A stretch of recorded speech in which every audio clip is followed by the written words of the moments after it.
passo a palavra para o Dr. Nureddin, que está representando a Rede Lado também aqui conosco. Muito obrigada e bom debate a todos.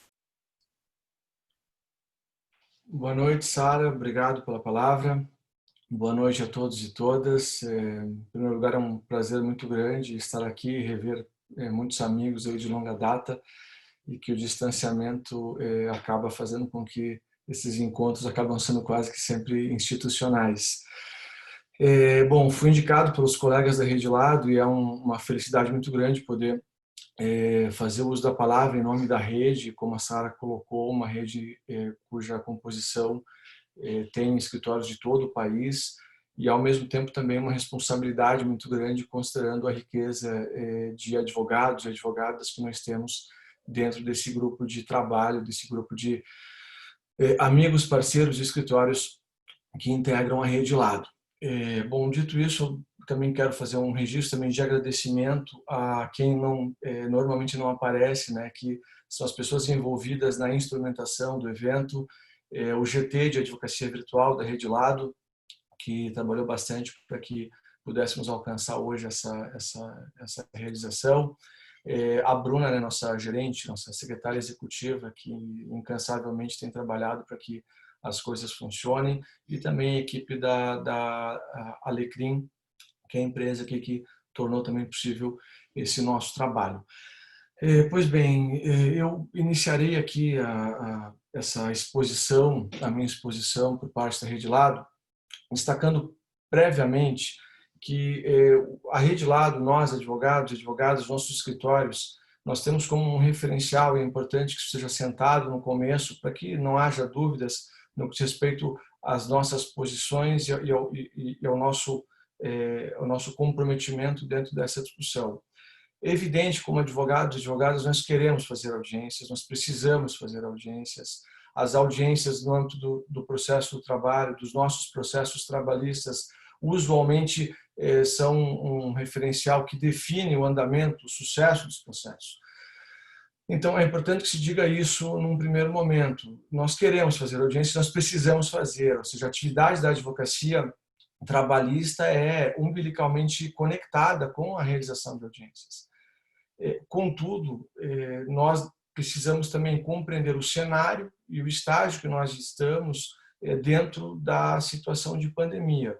Então, para que isso possa ser talvez melhor e bem assentado, eu destacarei aqui a minha exposição em dois aspectos. Uma contextualização que me parece necessária e fundamental, uma reflexão sobre o papel do processo também na perspectiva do acesso à justiça e finalizando, entrando efetivamente nessa questão espinhosa que é a realização ou não, ou a maneira como se realizam essas audiências. Bom, então, no primeiro momento, é importante nós destacarmos, dentro da situação de pandemia, que a advocacia, sim, de modo geral, obviamente, ela tem uma condição dentro dessa contextualização do nosso momento social que é diferenciada a partir até da evolução que nós tivemos nos últimos anos, ou seja, muitos tribunais hoje são fundamentalmente digitais, digamos assim, muitos tribunais não possuem mais processos físicos. Então, é evidente que a condução do nosso trabalho no momento em que o isolamento físico, social é fundamental, diferencia, excepciona e muito facilita a nossa atuação. Esse é um elemento que nos favorece. Entretanto, não é a realidade dos jurisdicionados. Então, nós temos hoje um cenário social bastante delicado, inclusive de desinformação no que diz respeito às ações necessárias de desinformação no âmbito do governo federal, no que diz respeito às ações necessárias para o combate da pandemia, e isso gera uma instabilidade social e uma insegurança também no jurisdicionado. Ou seja, há um choque constante de informações que é originário dos nossos clientes por conta das informações que eles recebem diuturnamente da mídia, e muitas delas oriundas de governos federais e estaduais. Então, essa insegurança e essa instabilidade torna ainda mais penosa essa nossa tarefa e a nossa necessidade de tomar uma decisão em relação a esse ponto, esse cenário. Então, precisamos compreender isso, ou seja, e essa compreensão se dá, na minha perspectiva, a partir de um elemento fundamental, que é o de solidariedade. A pandemia tem trazido para a nossa sociedade, me parece, dois sentimentos muito presentes, mas ao mesmo tempo antagônicos: a solidariedade, a empatia e a compreensão, e no antagonismo um oportunismo, um individualismo e um egoísmo também muito grande. E dentro das nossas relações profissionais e sociais, isso não se apresenta de modo diferente. Então, é preciso também, quando procurarmos entender e compreender e tomar uma decisão sobre o caminho das audiências telepresenciais, analisar clara e objetivamente todo esse contexto. E esse contexto também, e aí eu coloco essa questão da solidariedade, da empatia versus um individualismo e um egoísmo, uma compreensão de que algumas atividades se excepcionariam do resto da sociedade em algumas posições institucionais que muitas vezes nós observamos. E essas posições institucionais se dão muitas vezes, e aí, na perspectiva das resoluções do CNJ, nos parece que trabalhar uma situação que envolve um país inteiro, com regiões diferentes, com realidades sociais, culturais e de tribunais diferentes, com uma mesma régua ou numa mesma perspectiva, nos parece razoavelmente precipitado. Para além disso, um elemento que também precisa ser trazido para a discussão é a reflexão sobre o papel e o valor do processo nessa nossa sociedade. É preciso lembrar que o processo é um elemento, evidentemente, que precisa garantir o acesso à justiça. Mas a lógica processual que nós temos, a lógica do devido processo legal, é uma lógica que parte de uma perspectiva privatista e elitista. A construção do direito civil não é uma construção de inclusão de toda a sociedade, é uma construção excludente, é uma construção que tem a perspectiva de buscar a preservação dos interesses das elites. Então, quando a gente fala em devido processo legal, é preciso que a gente tenha essa compreensão, apesar de sempre buscarmos a ideia do devido processo legal, que o devido processo legal deve ser observado, mas o devido processo legal ele traz para dentro de uma disputa da lide duas realidades, evidentemente as partes opostas, mas que não têm e nunca terão uma paridade de armas como sugere a perspectiva processual. Então, no âmbito do processo de trabalho, isso se acentua. Por quê? Porque a assimetria ela é muito maior. E essa assimetria contratual, essa disparidade pré-processual e contratual, ela, na perspectiva, na lógica do devido processo legal, ela se acentua. Ela se acentua por quê? Porque eu passo a tratar autor e réu com o mesmo nível na perspectiva como se iguais fossem. E a igualdade ela é formal, mas sabemos que ela não é real. Então, o processo como um meio, e é necessário também que se faça essa análise, essa reflexão, o processo é meio. E como meio ele precisa apresentar garantias e segurança para as partes. E também, mas como meio, ele é um elemento que acentua na perspectiva dos processos do trabalho, que acaba por acentuar, me parece, essa assimetria que existe na fase pré-processual, na fase contratual. E essa lógica precisa ser tratada e trabalhada porque defender o devido processo legal também é, em alguma medida, compreender que estamos defendendo uma assimetria, mas como meio para que o Estado possa assegurar a prestação jurisdicional, nos parece algo absolutamente fundamental. Ou seja, ainda que reconheçamos que existe, que essa assimetria se acentua, essa assimetria pré-processual e contratual se acentue no âmbito do processo, que tem como elemento fundamental imprimir essa lógica de regulação. O processo de trabalho surge do processo civil, ou seja, a lógica privatista do processo civil, ela em alguma medida tem sido absorvida, infelizmente, no âmbito das relações processuais do trabalho. E quando nós buscamos a defesa dessa processualidade ou dessa normalidade no âmbito das relações, nós estamos defendendo, e pode parecer contraditório a manutenção da simetria.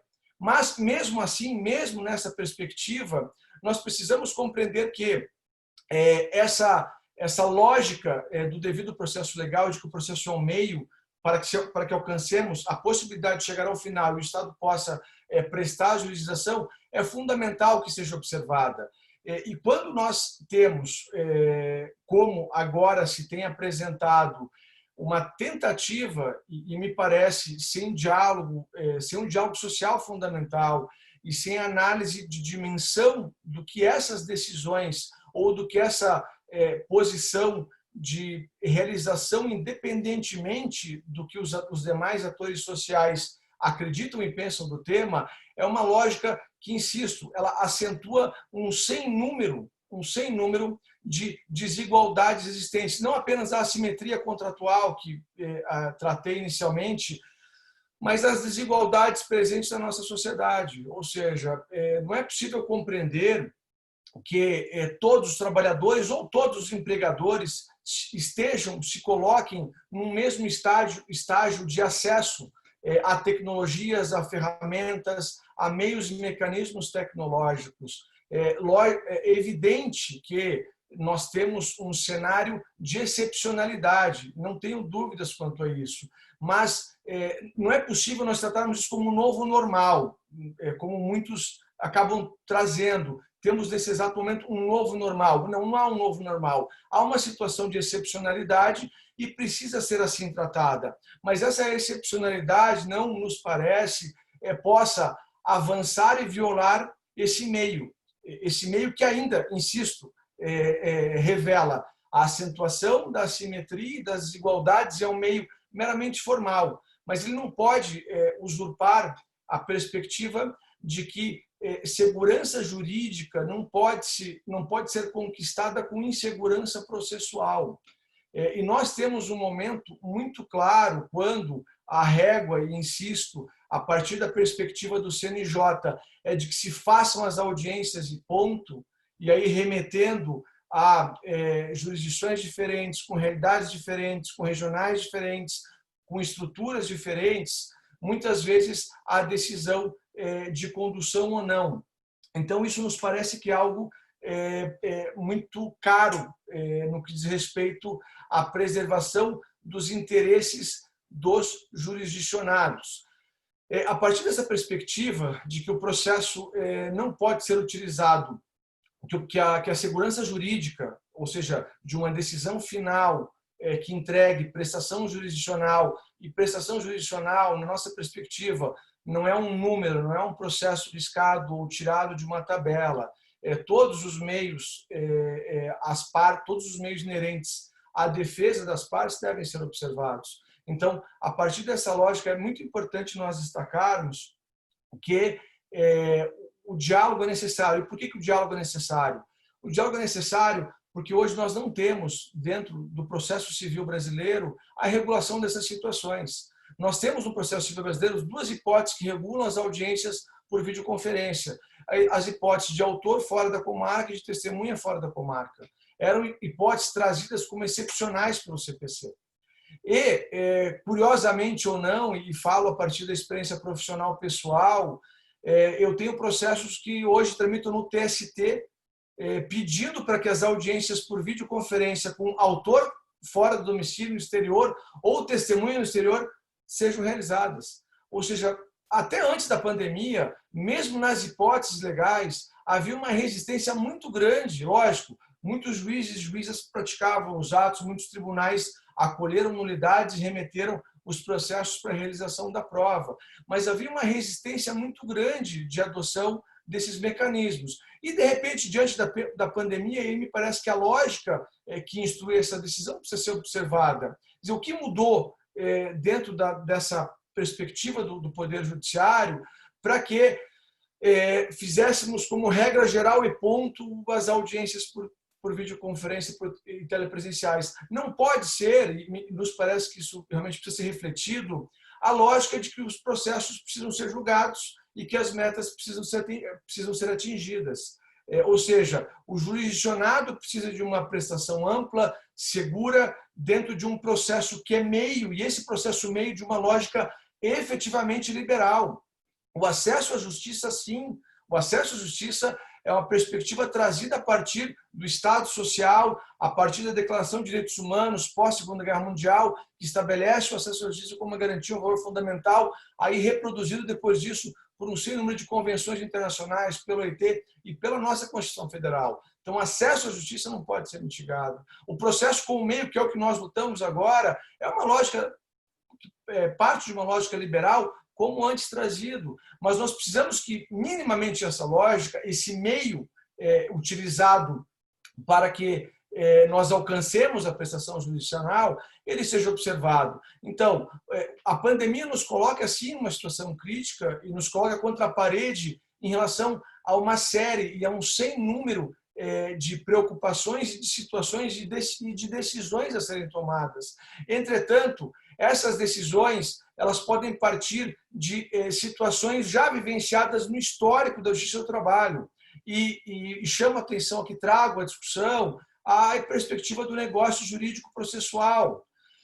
O negócio jurídico processual é um mecanismo trazido pelo CPC, mas que os mais antigos do que eu, aqui são poucos, mas os mais antigos do que eu, que militam na justiça do trabalho há mais tempo, sabem como, na prática, nós sempre fazíamos isso nas audiências, no que diz respeito à eleição de um procedimento de prova, a definição de pontos de prova, a oitiva de uma testemunha para determinado ponto, a eleição de uma perícia a ser feita em um local diverso por conta de extinção de estabelecimento. Ou seja, nós já tínhamos no dia a dia da justiça do trabalho, na nossa dinâmica processual, nós já tínhamos o negócio jurídico processual de maneira tácita, muito bem tratado e muito bem alinhado pelo próprio Poder Judiciário. Inclusive, muitas vezes, juízes propondo esses negócios jurídicos processuais na perspectiva de impor uma maior celeridade e um melhor andamento na condução do processo, responsabilidade do magistrado e da magistrada.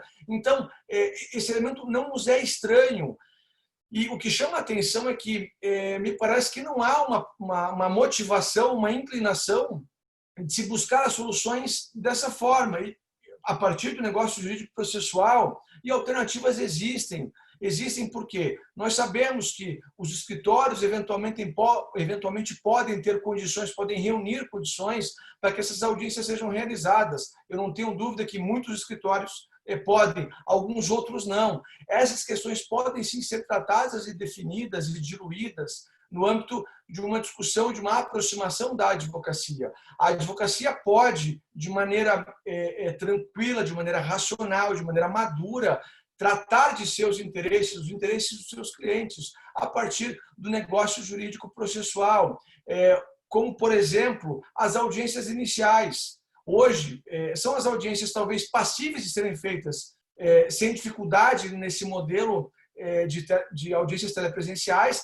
aquelas que reúnem as menores complexidades, digamos assim, só que, ao mesmo tempo, são as menos úteis no que diz respeito ao andamento do processo. Ou seja, é possível, sim, que as partes também, que os advogados, e aí a advocacia de trabalhadores e empregadores, compreendam a importância e a relevância de, por exemplo, ajustar a inexistência de uma audiência inicial, por exemplo, superada a partir da inexistência de acordo. Alguns tribunais têm em seus normativos adotado a superação da audiência inicial e a citação e a apresentação de defesa pelo réu, por exemplo. É um mecanismo que atende isso, mas a advocacia pode provocar essa discussão a partir, insisto, do negócio jurídico processual, regulamentado e muito tranquilo. Esses mecanismos também não são distantes do Poder Judiciário. Quando trago aqui como uma lembrança o Sejus, que faz um trabalho que entra em contato na conciliação, advogados de autor, advogados de réu, muitas vezes até invadindo, superando as prerrogativas da advocacia e entrando em contato diretamente com as partes. E isso é possível. Bom, se isso é possível na perspectiva da conciliação ou da introdução do Sejusc, por que não pode ser possível na perspectiva de tentar alinhar as partes, os procuradores, para que esses mecanismos que viabilizariam um negócio jurídico processual claro e seguro sejam feitos. Então, nos parece que há uma série, há um sem número de alternativas que podem ser construídas a partir, insisto, da inexistência de um dispositivo processual que regule essa situação. E quando a gente trata a perspectiva da insegurança ou da incerteza, ela caminha muito no reconhecimento de que não há norma processual que regule.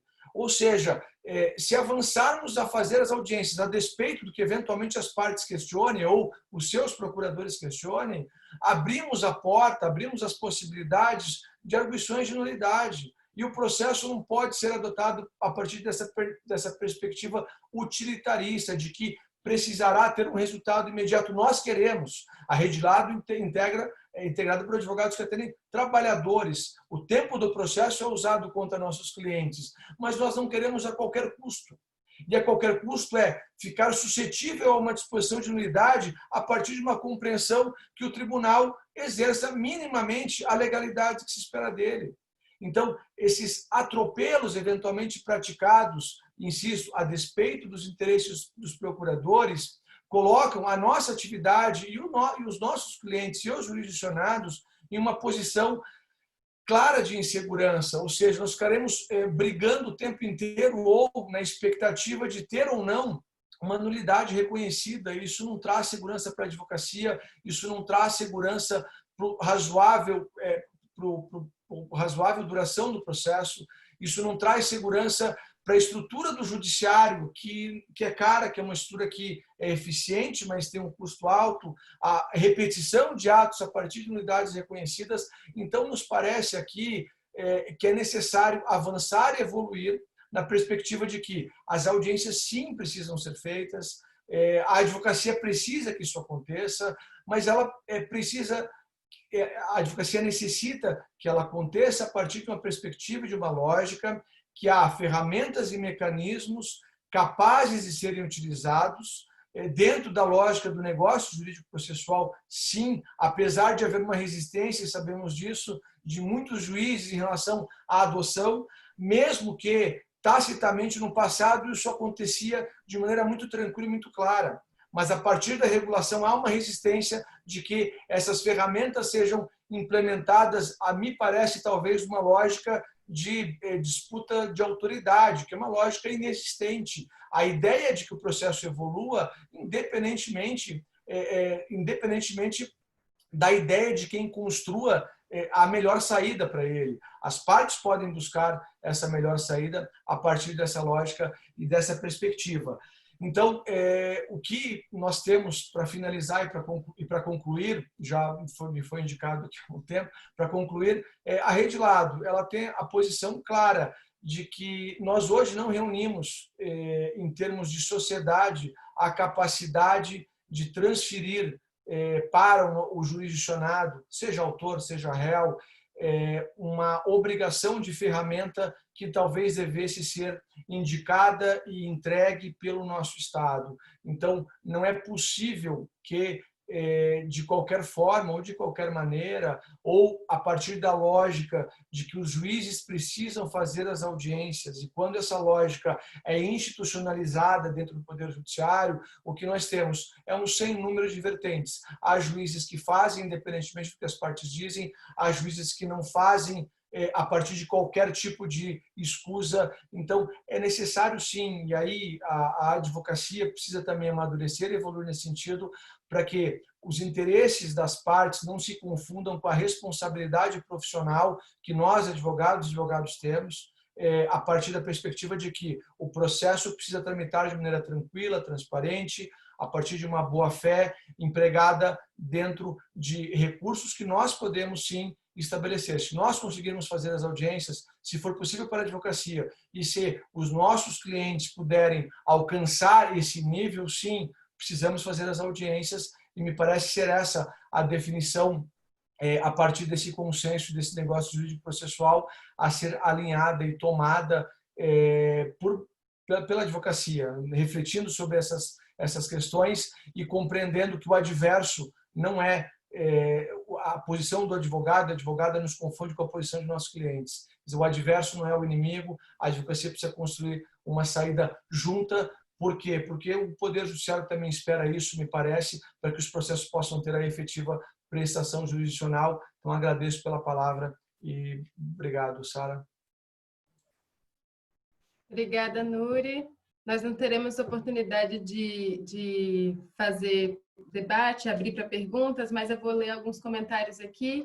Maíra Carvalho agradece a iniciativa. Susan Zilli diz que o que você disse, Nuri, é fundamental. Não há um sistema de tecnologia no judiciário que está em conformidade com o processo do trabalho.